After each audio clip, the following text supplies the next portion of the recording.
I never thought owning a Bobcat skid steer would land me in the middle of a war with my homeowners association.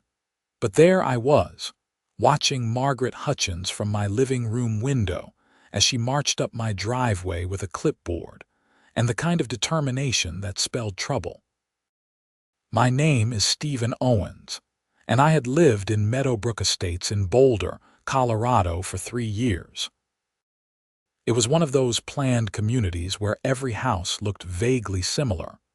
The lawns had to be exactly 2.5 inches tall, and the HOA board acted like they were running a small nation instead of a neighborhood of 200 homes. I worked as a freelance contractor, specializing in landscaping and snow removal, which meant I kept my equipment on my property. My Bobcat S570 sat in my garage most of the time, but during winter, it was my bread and butter. The November snow had started early that year, dumping 14 inches on Boulder County in the first week alone. My phone had been ringing off the hook with clients needing their driveways and parking lots cleared. Business was good, really good, which apparently was the problem.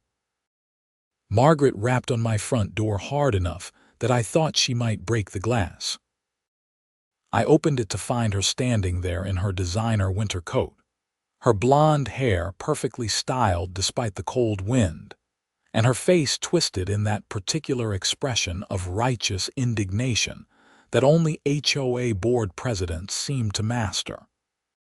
"Stephen Owens," she said, like she was announcing my crimes at a trial, "we need to talk about your business operations." "Good morning to you too, Margaret," I said, keeping my tone neutral. "What can I help you with?" She thrust a piece of paper at me. "You are in violation of Section 4.2 of the Meadowbrook Estates Covenants, Conditions, and Restrictions. Operating a commercial business from your residence is strictly prohibited." I took the paper and scanned it. Sure enough, there was the highlighted section, though I noticed she had conveniently ignored the part about home offices and freelance work being permitted as long as they did not create excessive noise or traffic. "Margaret, I am a contractor. I work from home. That is allowed under the CCRs. I have a home office exception that was approved when I moved in." "That exception," she said sharply, "does not cover storing commercial equipment or running a snow removal business that has trucks and clients coming to your property at all hours." All hours. "Margaret, the latest anyone has picked up equipment from here was 6 p.m., and I store one Bobcat in my garage. That is hardly a commercial operation. One Bobcat is one too many. The board has voted, and you have 30 days to remove the equipment and cease all commercial operations, or we will begin fining you $500 per day." I felt my jaw tighten. $500 a day. These people were insane. "I will review this with my lawyer," I said carefully. "You do that." Margaret turned to leave, then paused. "Oh, and Stephen, the clubhouse needs its parking lot cleared. Since you are in the snow removal business, the board expects you to handle the common areas for the community. Consider it your contribution as a homeowner here." I stared at her. "You are demanding I clear HOA property for free. It is for the benefit of all residents. I am sure you understand the importance of community cooperation." She smiled, the kind of smile that did not reach her eyes. "We will send you the details. There are also several vacant lots that need clearing. The board is very excited to have a resource like you right here in the neighborhood."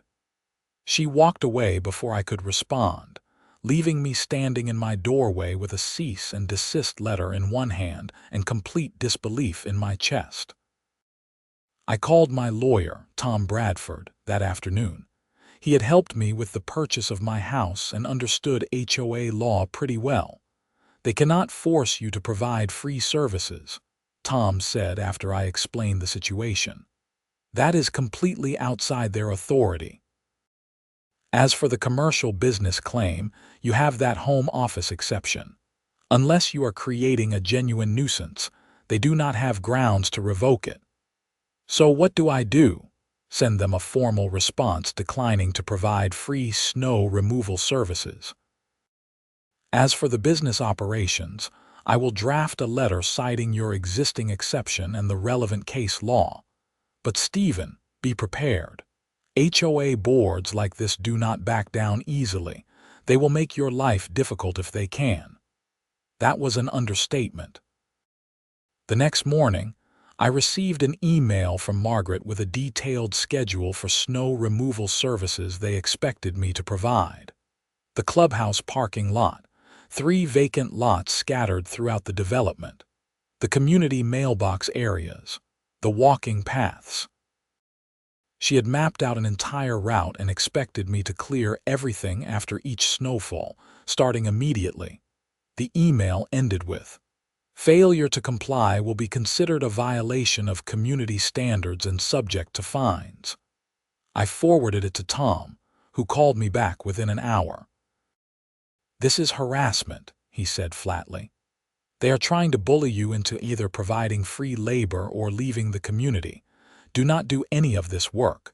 I will send them a strongly worded response." But 3 days later, before Tom's letter even arrived, I got another notice. This one claimed my Bobcat was an eyesore visible from the street and violated aesthetic standards. Never mind that it was inside my closed garage.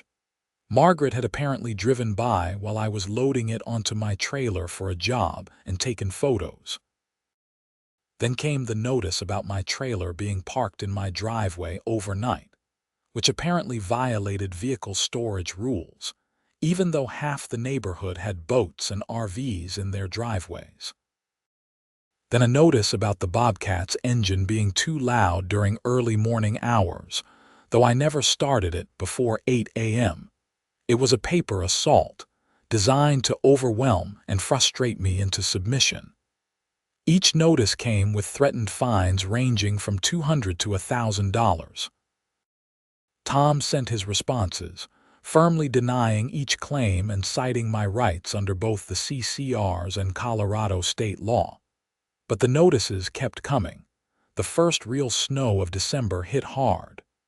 18 inches overnight, with drifts up to 3 feet in some areas.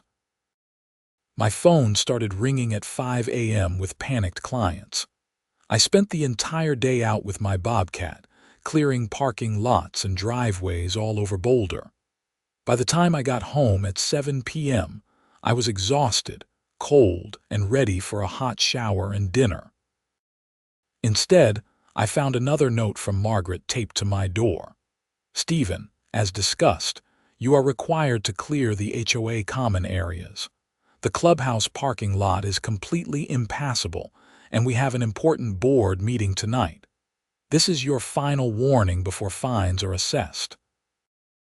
I crumpled the note and went inside. Tom had been clear. I was not obligated to provide free services.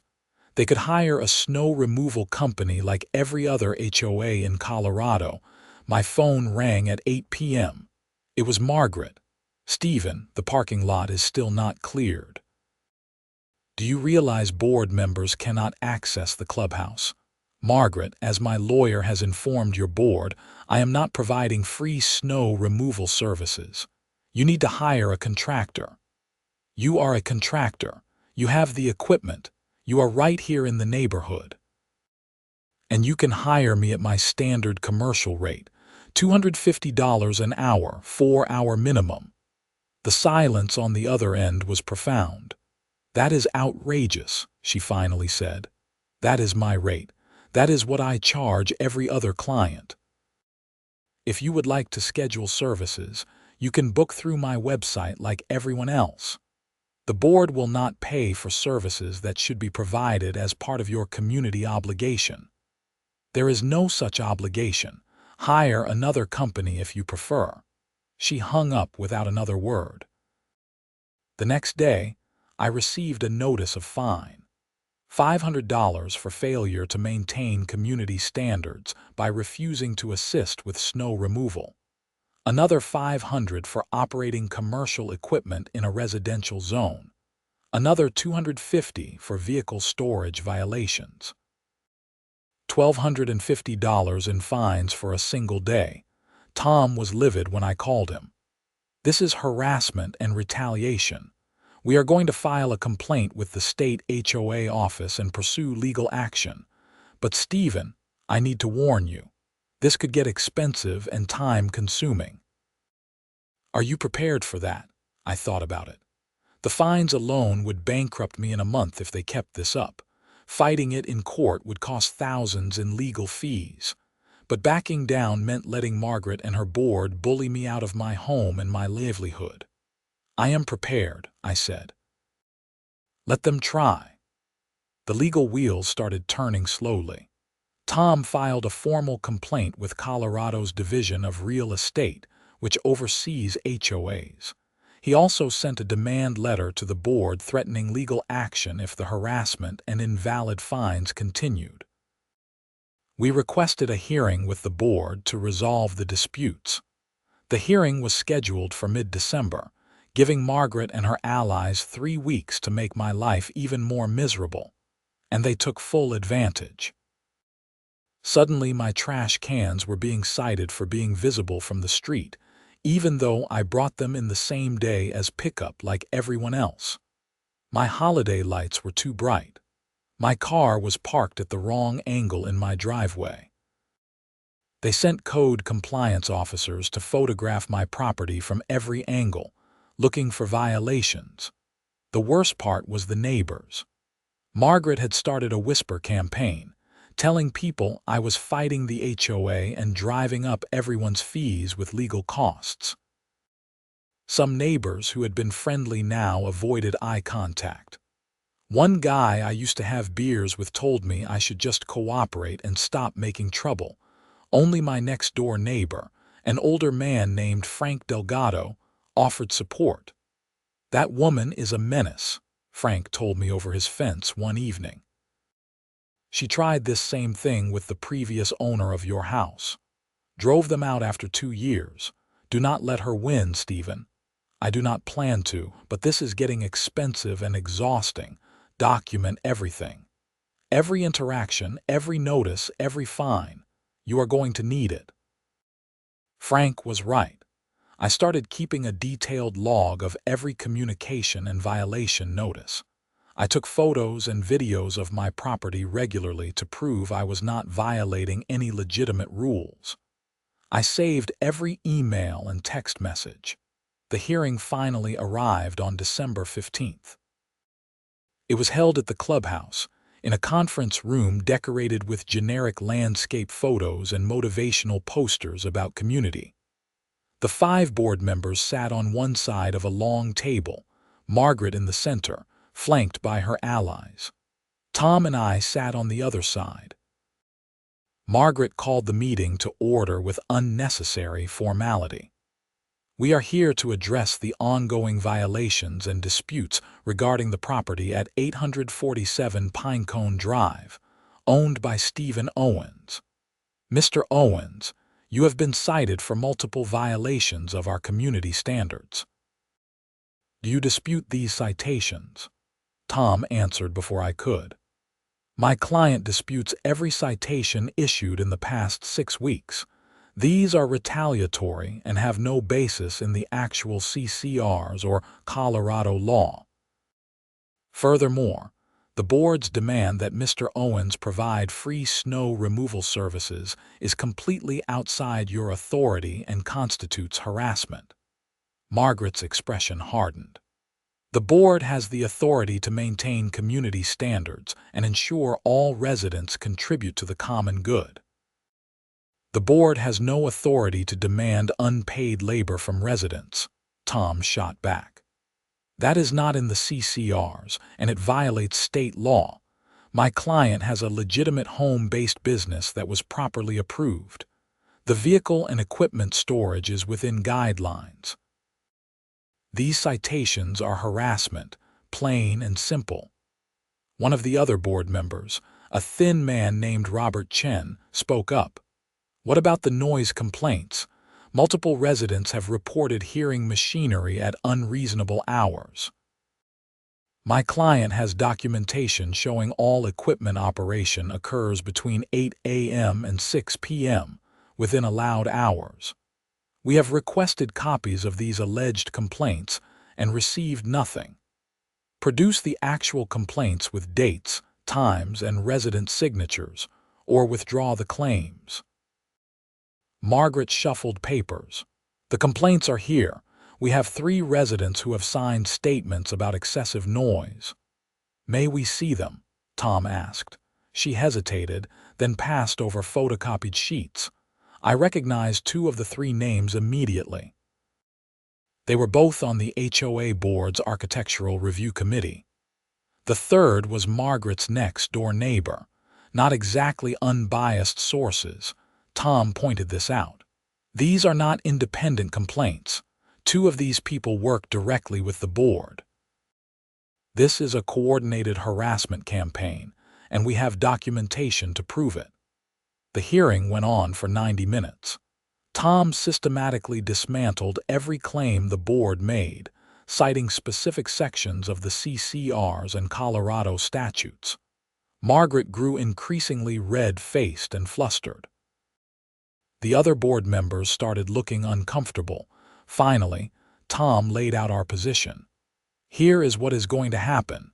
You are going to rescind every fine issued in the past 6 weeks.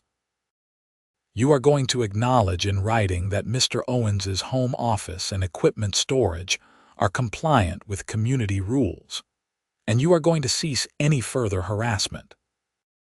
If you fail to do this, we will file suit in Boulder County District Court for harassment, intentional infliction of emotional distress, and violation of Colorado's HOA statutes. We will also be seeking attorney's fees and damages. Margaret's jaw clenched. The board will take this under advisement and respond within 10 business days. We left the clubhouse with Margaret glaring daggers at my back.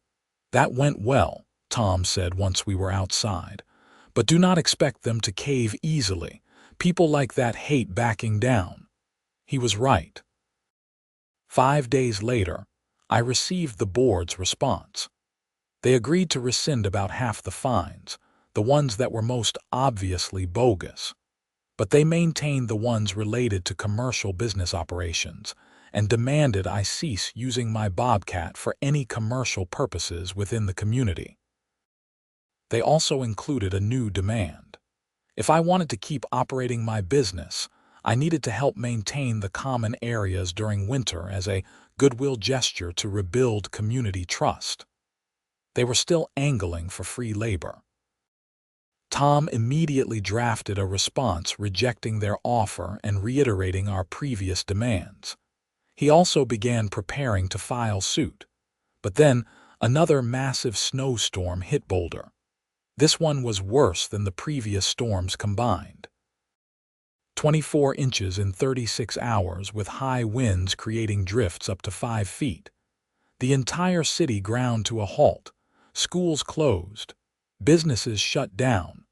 The highways were a mess, and my phone exploded with calls from desperate clients. I worked around the clock for 2 days, sleeping in 3-hour shifts between jobs.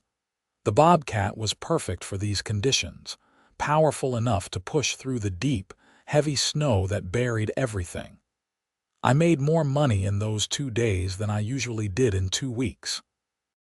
On the morning of the 3rd day, as I was finally heading home, exhausted and running on nothing but coffee and adrenaline, my phone rang again.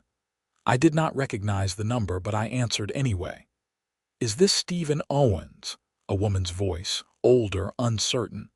"Yes, who is this?" "My name is Patricia Vance. I am on the HOA board, not the president, just a member. I was hoping we could talk." I was too tired for more HOA nonsense. "If this is about those fines, talk to my lawyer." No, this is not official board business. Please, can we meet? Just for coffee." "I have some things you need to know about what Margaret is doing." Something in her tone made me pause. She sounded genuinely worried, not confrontational like Margaret. Okay, when and where? We met that afternoon at a coffee shop in downtown Boulder, far from Meadowbrook Estates. Patricia was in her 60s with gray hair and kind eyes.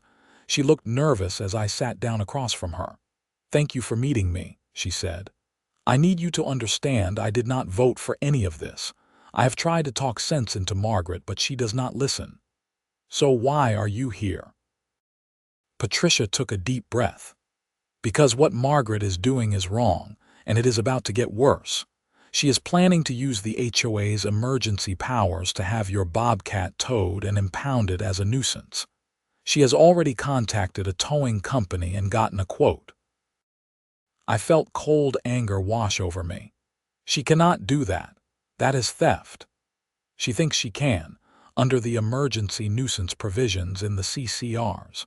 Section 12.4 allows the board to remove immediate hazards to community safety.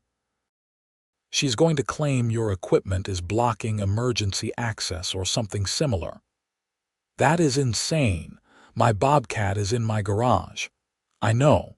That is why I am here. Stephen, you need to be ready. She is planning to do this in the next few days when you are out on a job. She has someone watching your house to know when you leave with the equipment. I stared at Patricia. "Why are you telling me this? You are on the board." "Because I am ashamed of what this board has become. I joined thinking I could help maintain property values and keep the neighborhood nice. Instead, Margaret has turned it into her personal fiefdom. She goes after anyone who does not fall in line. You are not the first, Stephen, but I am hoping you can be the last." "What do you mean?" 3 years ago, there was a couple who wanted to install solar panels. Margaret fought them for 18 months, even though state law protects solar installation. They finally gave up and moved. Last year, a man wanted to build a shed in his backyard. Perfectly within the size limits, all proper permits. Margaret blocked it through the architectural committee, claimed it did not match neighborhood aesthetics. He ended up selling his house at a loss. So she drives out anyone who challenges her. Exactly. And the other board members either agree with her or are too intimidated to oppose her. I have tried, but I am just 1 vote out of 5. I rubbed my face, feeling the exhaustion deep in my bones. What am I supposed to do, Patricia? I cannot just let her steal my equipment. Fight back, but be smart about it, document everything, and maybe give her enough rope to hang herself. I thought about that as I drove home. Give Margaret enough rope to hang herself. It was risky, but Patricia had a point. If Margaret was planning something as blatantly illegal as having my Bobcat towed, maybe I needed to let her try and then nail her for it. Tom was less enthusiastic when I called him. "Stephen, if they tow your equipment, getting it back will be a nightmare.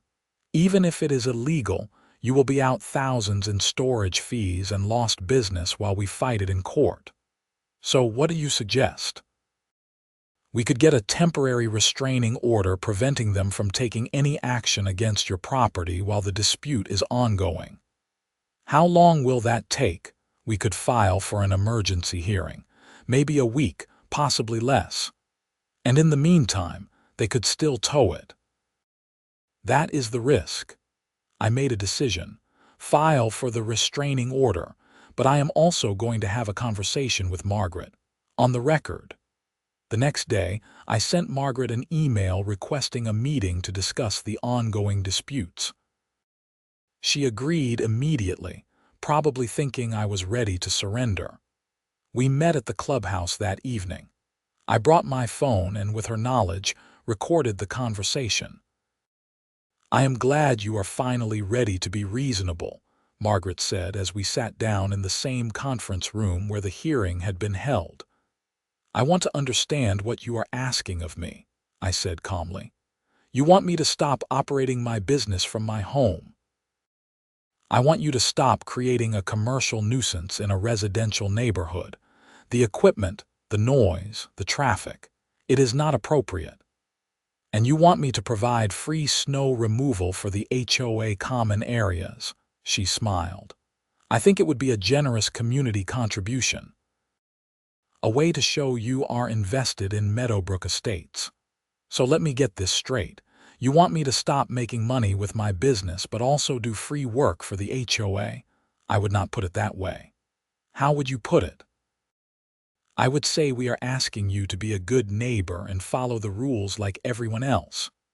The rules I was following when I bought this house and got approval from my home office. Her smile faded.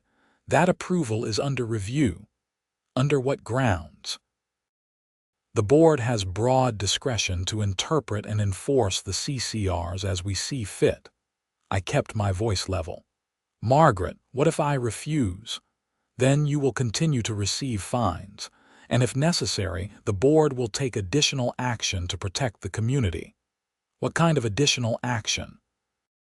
She leaned back, studying me. We have emergency powers to address nuisances and hazards. If we determine your equipment poses a risk, we can have it removed. Removed how? Towed, impounded, whatever is necessary. I had it. She had just admitted on recording that she was planning to have my property seized. I see. Thank you for clarifying the board's position. I stood to leave. Margaret looked surprised. That is it. You are not going to argue, no point. We both know where we stand. I forwarded the recording to Tom as soon as I got to my truck. He called me back immediately. That is gold. She admitted to planning an illegal seizure. I am filing for an emergency restraining order first thing tomorrow morning.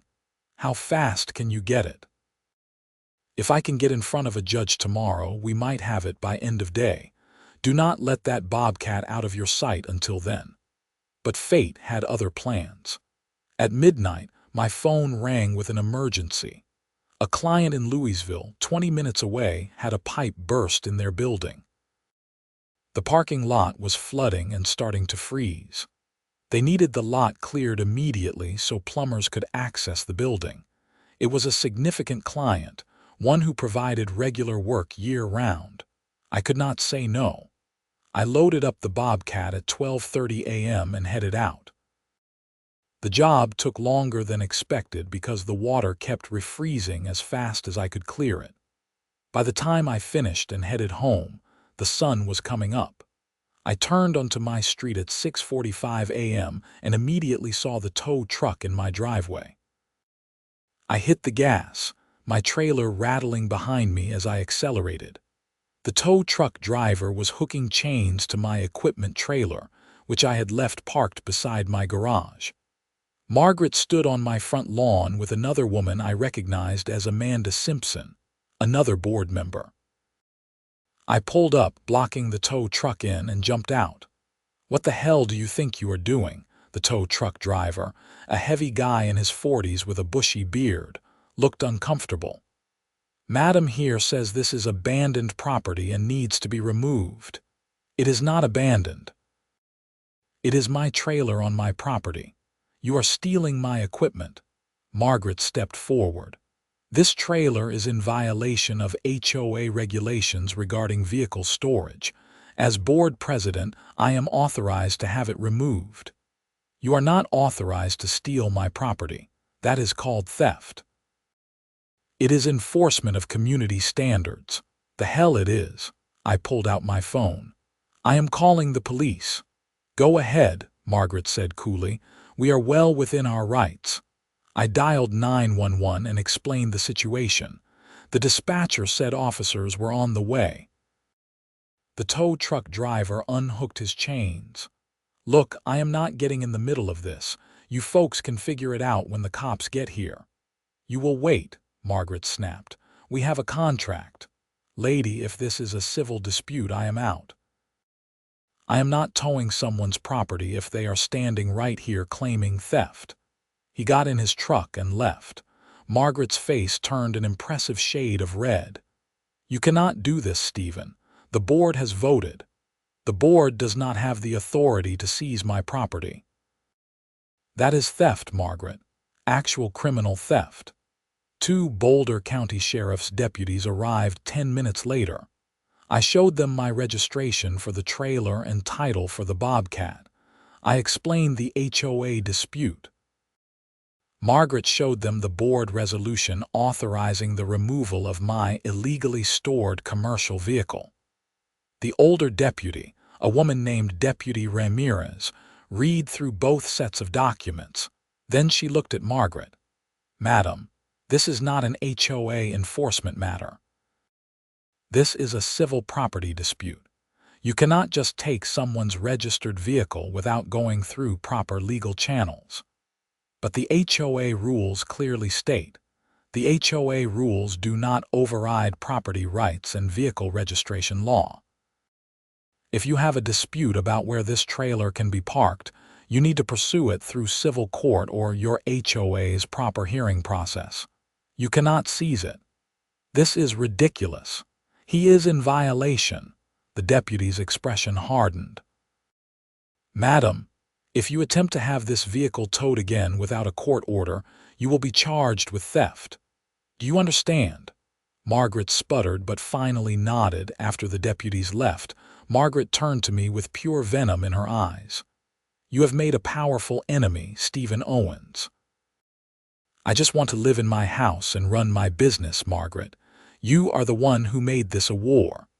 She stormed off with Amanda trailing behind her. Tom got the temporary restraining order approved that afternoon, prohibiting the HOA from taking any action against me or my property while our dispute was being litigated. He also filed a formal lawsuit seeking damages and attorney's fees. But Margaret was not done.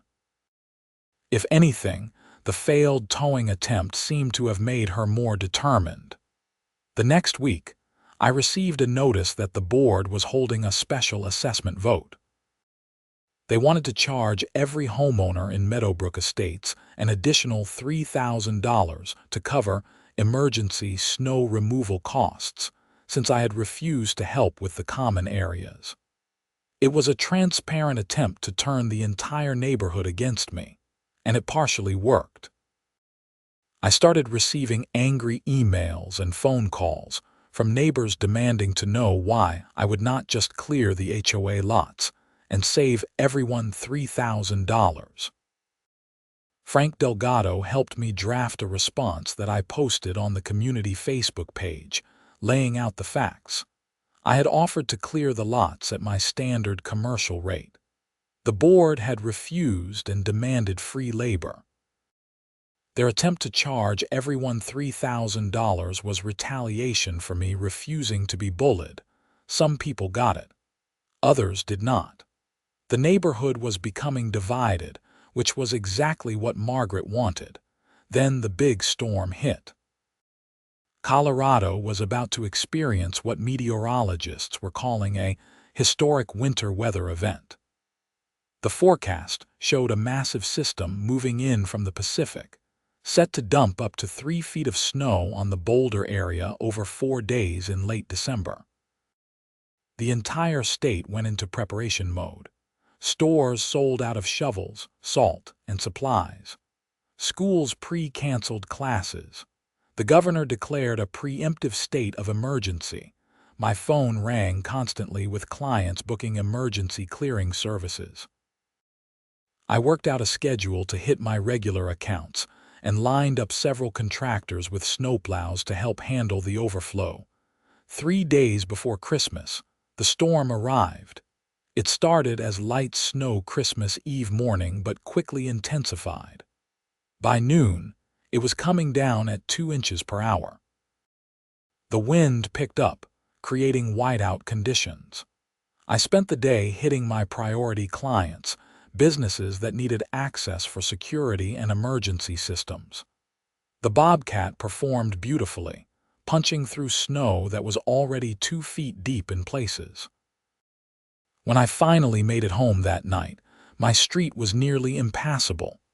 The city plows had not made it to residential neighborhoods yet. I pushed through the drifts and parked my trailer loaded with the Bobcat beside my garage. The next morning, Christmas Day, I woke to a world buried in white. The snow had not stopped. My truck and trailer were nearly invisible under the accumulation. The power was still on, thankfully, but the internet and cable were out. I spent Christmas alone, which was not unusual. My family was back in Ohio, and the travel restrictions made visiting impossible. I made coffee, ate leftover pizza for breakfast, and monitored the weather on my phone. The forecast had gotten worse. The storm was stalled over Colorado and would continue through December 28th. Some areas had already received 30 inches. Around noon, I looked out my front window and saw Margaret walking down the middle of the street with a small group of people. They were all bundled up against the cold and wind. When they reached the cleared intersection at the end of my block, they turned and headed toward the clubhouse. I had a bad feeling. An hour later, my phone rang. It was Patricia Vance. "Stephen, Margaret is holding an emergency board meeting at the clubhouse. She is going to declare your property a nuisance and authorize its removal using the Emergency Powers Clause." Can she do that in the middle of a declared state of emergency? She thinks she can. "Stephen, she is unhinged.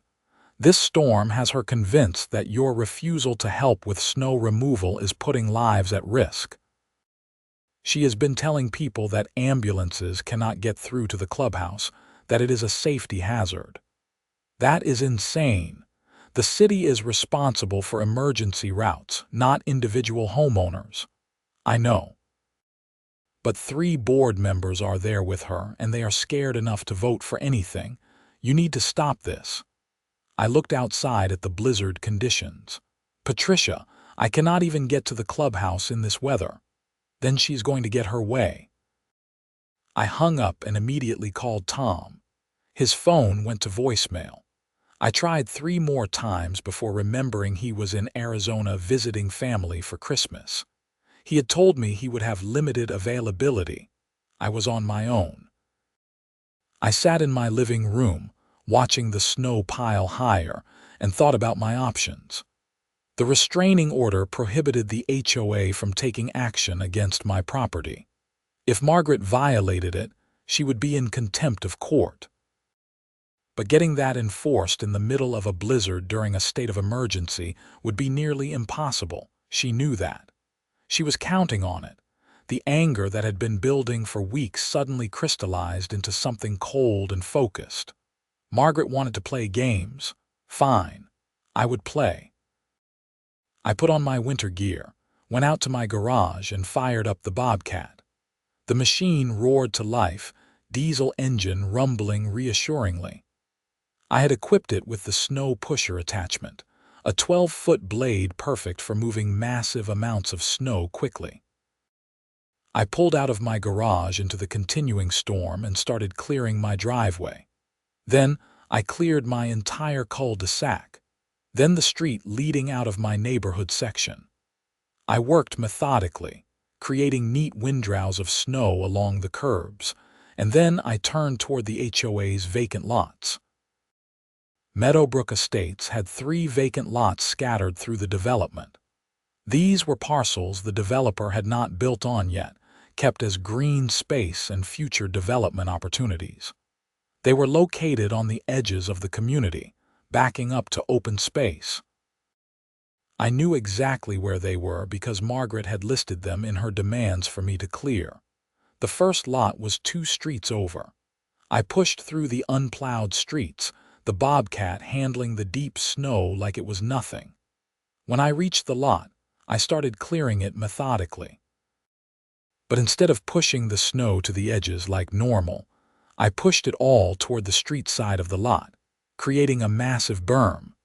Then I started loading my bucket and dumping snow on top, creating a wall of snow 15 feet high and 50 feet long. The second lot took longer to reach, but I repeated the process. Clear the lot, pile all the snow into a massive wall. By the time I reached the third lot, it was getting dark and the snow was still falling. I was exhausted, but the adrenaline kept me going. I cleared that lot too and built another snow wall. Then I turned the Bobcat toward the clubhouse. The parking lot was buried.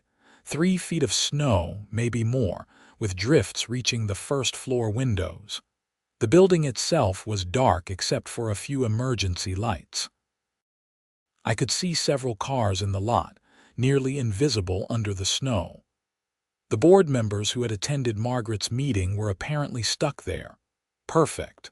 I positioned the Bobcat at the far end of the parking lot and started clearing. But instead of pushing the snow to the edges or into neat piles, I pushed it all toward the clubhouse. Every bucket load, every push with the blade, I directed all that snow toward the building. The pile grew rapidly. 5 feet high, 10 feet, 15 feet. I cleared the entire parking lot, and all that snow went right up against the clubhouse entrance and windows. I worked around the perimeter, pushing more and more snow against the building until the first floor was nearly buried. The front entrance disappeared under a wall of packed snow. The windows were blocked. I kept pushing until the pile was so high and dense that the building looked like an igloo. It took 4 hours. When I finally shut down the Bobcat, breathing hard and soaking with sweat despite the cold, the clubhouse was effectively sealed under thousands of cubic feet of snow. I drove the Bobcat home, put it away in my garage, and went inside to warm up. My phone started ringing at 7 p.m. I did not answer. It rang continuously for 2 hours, multiple numbers I did not recognize, plus several I did. Finally, I blocked them all and went to bed. The next morning, December 26th, the snow had finally stopped. The sun came out, revealing a landscape transformed into something from a fantasy novel. Everything was buried under 3 feet of fresh powder, sparkling in the bright light. My phone had 47 missed calls and 63 text messages. I made coffee and started reading through them. Most were angry messages from board members or neighbors demanding I clear the clubhouse. A few were from people who had heard what happened and thought it was hilarious. One was from Patricia Vance. "Holy hell, Stephen, what did you do?" There were also 3 voicemails from Margaret. I listened to them in order. The first was angry. "Stephen Owens, you have buried the clubhouse. This is vandalism and destruction of property. I am calling the police." The second was panicked. "We cannot get out. You have trapped us in here. This is criminal confinement. You will be arrested." The third was defeated and desperate. "Please, we need help. We have been stuck here all night. Please help us get out." I deleted all 3 and called Tom. He answered immediately. "Stephen, I have been trying to reach you." "What the hell happened?" I explained everything. The emergency board meeting. Patricia's warning. My decision to clear the HOA lots as Margaret had demanded and where I had put all the snow. Tom was silent for a long moment. Then he started laughing. "You buried the clubhouse. You actually buried it. They wanted me to clear the lots." I cleared the lots. "Stephen, you realize they are going to lose their minds over this." "They already have." Margaret left me 3 voicemails. "Okay, here is what is going to happen. They will claim you deliberately trapped them, vandalized property, all sorts of things. But legally, you were clearing snow from properties as they demanded. Where you put that snow is complicated. Technically, you put it on HOA property and the HOA does not have specific rules about snow placement. This is going to get interesting. So what do I do? Absolutely nothing. Do not help them. Do not respond to their calls. Let them figure out how to dig themselves out. Literally. I spent the rest of the day catching up on work for actual paying clients. The city had started clearing main roads and I was able to reach most of my regular accounts. Business was booming. Everyone needed help digging out from the historic storm. Around noon, I drove past the clubhouse on my way to a job. There was a crowd of people there with shovels trying to dig out the entrance. It looked like it would take days. I waved cheerfully as I drove past. Margaret saw me. Even from 50 feet away, I could see her face turning purple. My phone rang that evening. Boulder County Sheriff's Department. I answered. Mr. Owens. This is Sergeant Davis. We have had a complaint filed against you regarding a dispute with your homeowners association. We would like to speak with you. Sure. What is this about? Something about burying a building in snow. Madam here claims you deliberately trapped people inside. That is a pretty serious allegation. I cleared snow from the HOA parking lot as the board president had been demanding I do. I was not aware anyone was inside the building, and you put all the snow against the doors. I pushed it to the nearest edge of the property, which happened to be the building. Is there a law about where snow can be placed on private property? There was a pause. Not that I am aware of. But this seems like more than just moving snow around. Sergeant, this HOA has been harassing me for months. They demanded I provide free snow removal services. When I refused, they tried to have my equipment stolen. They have issued thousands of dollars in invalid fines. I have a restraining order against them. And then, in the middle of that restraining order, they held an illegal board meeting to try to seize my property again. So yes, I cleared their parking lot. And yes, I put the snow on their property. If they have a complaint about where I placed it, they can take it up in civil court. Another pause. Do you have documentation of all that? I have a case file 2 inches thick. Okay. Well, we cannot really do much here. This sounds like a civil dispute. But try not to bury any more buildings, okay? I will do my best, Sergeant. Margaret tried to have me arrested twice more over the next 3 days. Both times, the sheriff's deputies declined to pursue charges, saying it was a civil matter. The county attorney's office apparently agreed, because I never received any criminal complaints. But the HOA board did file an emergency motion in civil court, demanding I be ordered to clear the snow from the clubhouse and pay for damages. The hearing was set for January 3rd. Tom flew back from Arizona early to prepare. We met at his office on New Year's Eve to go through everything. This is either the stupidest thing you have ever done or the smartest, Tom said, spreading documents across his conference table. I have not decided which. Will I be ordered to clear the snow? Probably not at this point. It has been a week. They have dug themselves out. The real question is damages. They are claiming you caused water damage when the snow melted, that you deliberately vandalized their property, and that you violated the restraining order. I did not violate anything. I cleared their lots like they wanted, and buried their building in the process.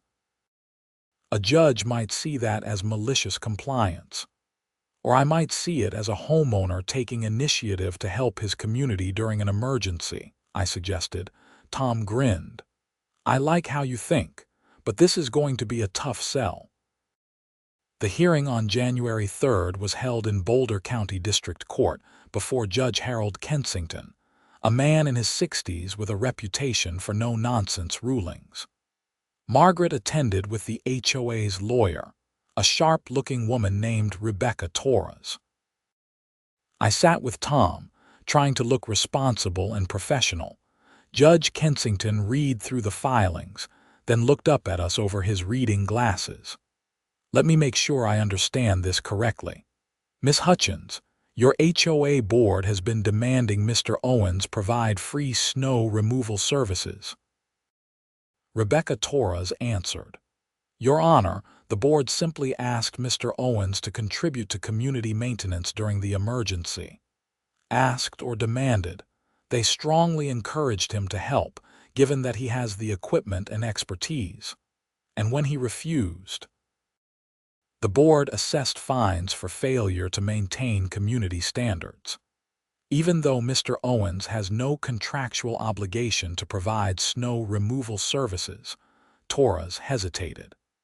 The board believes that homeowners have an implied obligation to support the community. That is not what the CCRs say, Tom interjected. There is no provision requiring residents to provide free labor of any kind. Judge Kensington nodded. Okay. So then during the December storm, Mr. Owens went and cleared the HOA parking lot. He buried the clubhouse under 15 feet of snow, Torres said hotly. Did he or did he not clear the parking lot?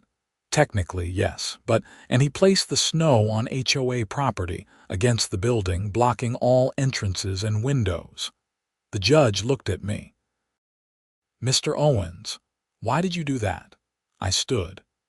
Your Honor, the board had been demanding I clear their properties for weeks. They threatened me, tried to seize my equipment, and held illegal meetings to override a court restraining order.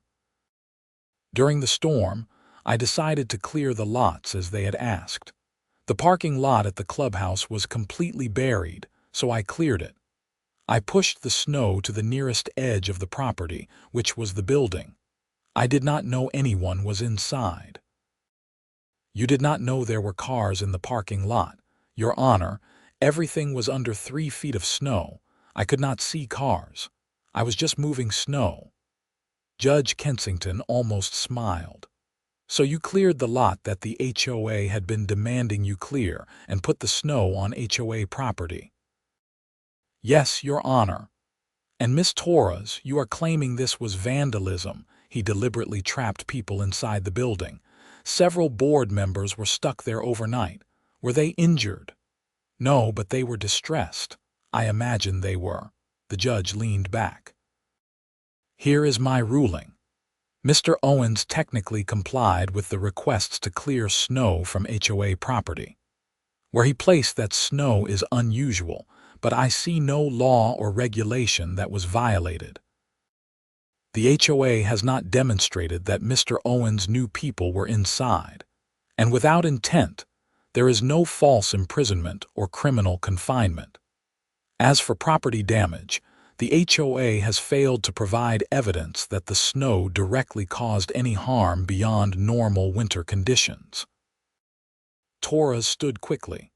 Your Honor, we have estimates for water damage repairs caused by snow melting against the building during an unprecedented storm.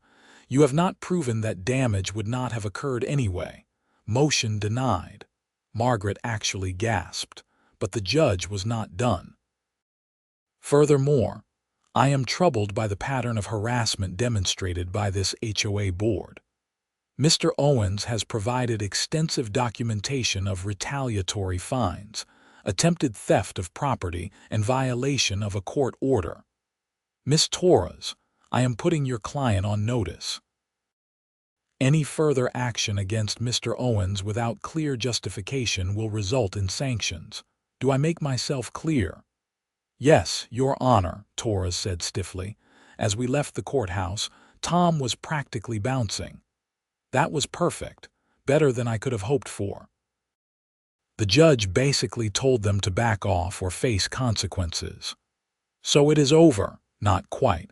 We still have our lawsuit against them for harassment and legal fees, but after today, I think they will be much more willing to settle. Tom was right. 2 weeks later, Rebecca Torres called with a settlement offer. The HOA would pay $20,000 to cover my legal fees and damages, rescind all fines, formally acknowledge my right to operate my business from home, and agree not to interfere with my property or business operations for the duration of my residence in Meadowbrook Estates. In exchange, I would agree not to pursue additional damages and would drop my lawsuit. Tom recommended I accept. You could probably get more if we went to trial, but it would take months and cost more in legal fees. This is a solid win. I agreed. The settlement was finalized in February. But the real victory came a month after that. The Meadowbrook Estates HOA holds elections every year in March. Board members serve 2-year terms, with 2 or 3 positions up for election each cycle. This year, Margaret's position as president was on the ballot. Frank Delgado and Patricia Vance organized a petition to recall Margaret and 2 other board members immediately, rather than waiting for the regular election. Colorado law allows HOA recalls with a petition signed by 25% of homeowners. They got 40%. The recall election was held on March 15th. I attended the meeting at the Clubhouse, which had been fully repaired from the snow incident, as people had started calling it. The parking lot was clear, and I noted with some satisfaction that the HOA had hired a professional snow removal company for the rest of the winter. Margaret stood at the front of the room, looking defiant as the votes were counted. When the results were announced, she had lost by a landslide. 78% of homeowners voted to recall her, and the 2 board members who had supported her harassment campaign. Patricia Vance was elected as the new president. Frank Delgado joined the board as well. One of their first acts was to formally apologize to me on behalf of the HOA and to revise the community policies to prevent future harassment of homeowners. Margaret moved out of Meadowbrook Estates in April. I heard she bought a condo in downtown Boulder, somewhere without an HOA. As for me, my business thrived. The publicity from the dispute actually helped. Local news had picked up the story of the snow burial incident, and people in Boulder remembered me as the guy who stood up to his HOA. My phone rang constantly with new clients who appreciated someone willing to fight back against petty bureaucrats. I still live at 847 Pinecone Drive. My Bobcat still sits in my garage, ready for the next snow season. And every time I drive past the Clubhouse, I smile, remembering the look on Margaret's face when she realized her reign of terror was over. The Meadowbrook Estates HOA is different now. Patricia runs meetings focused on actual community improvements rather than finding violations. The Architectural Committee approves reasonable requests. Fines are rare and only for legitimate issues. It turns out that when you remove a tyrant, even a small one ruling over a suburban HOA, everyone breathes easier. I learned a lot from that experience. I learned that standing up to bullies, even when it is exhausting and expensive, is worth it. I learned that sometimes the best revenge is simply following instructions very, very literally. And I learned that a Bobcat S570 is not just great for moving snow, it is also great for moving mountains of bureaucratic nonsense. Last winter, we got another big storm. My phone rang at 6 a.m. with a call from the HOA office. For a second, I felt that old tension, waiting for another demand or complaint. Instead, it was Patricia. "Stephen, we have an official request from the board. Would you be willing to provide snow removal services for the clubhouse and common areas? We have a budget approved and can pay your standard commercial rate." I smiled. "Sure, Patricia, I would be happy to help. Great, and Stephen, we promise to let you put the snow wherever you think is best." We both laughed. I cleared the clubhouse parking lot that afternoon, pushing the snow into neat piles at the edges of the property, exactly where it belonged. When I finished, Patricia came out with a check and a thermos of hot coffee. "Community looks good," she said, surveying the cleared lot. "It does," I agreed, and it really did. Without Margaret's toxic leadership, Meadowbrook Estates had become what it was supposed to be. A nice neighborhood where people looked out for each other rather than looking for violations. I finished my coffee, loaded up my Bobcat, and headed home. Frank waved from his driveway as I passed. A couple of other neighbors waved too. People I had not talked to during the dispute had started being friendly again once Margaret was gone.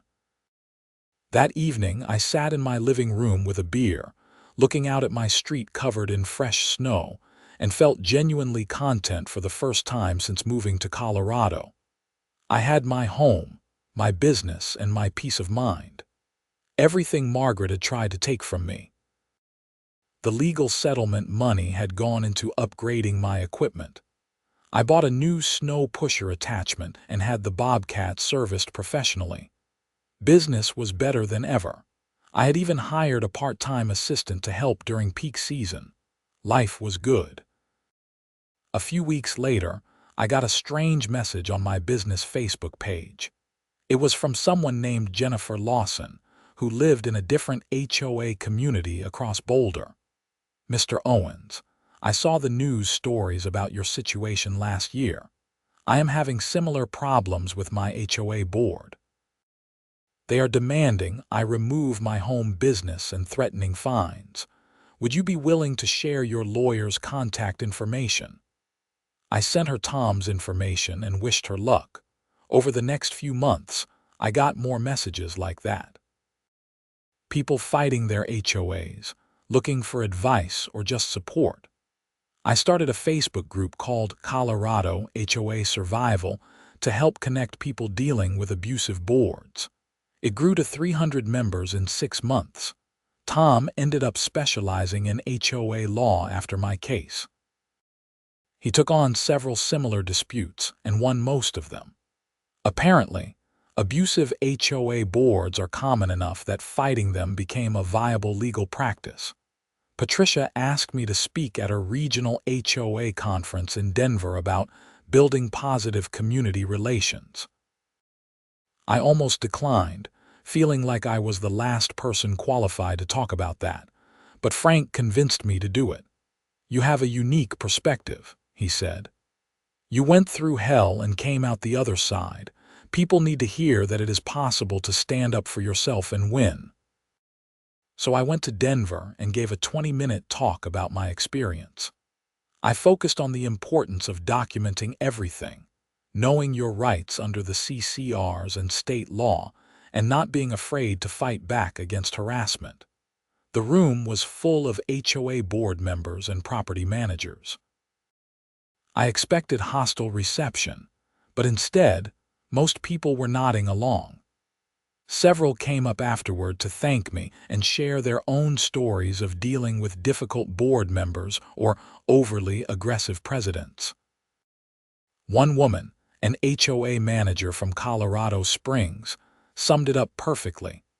"Most board members mean well, but some people get a tiny bit of power and become monsters. Your story is a reminder that accountability matters, even in a homeowners association." That conference led to speaking at 2 more. Tom and I even co-authored an article for a Colorado real estate journal about HOA overreach and homeowner rights. It got picked up by several national publications. My little dispute with Margaret Hutchins had somehow turned into a minor crusade for HOA reform.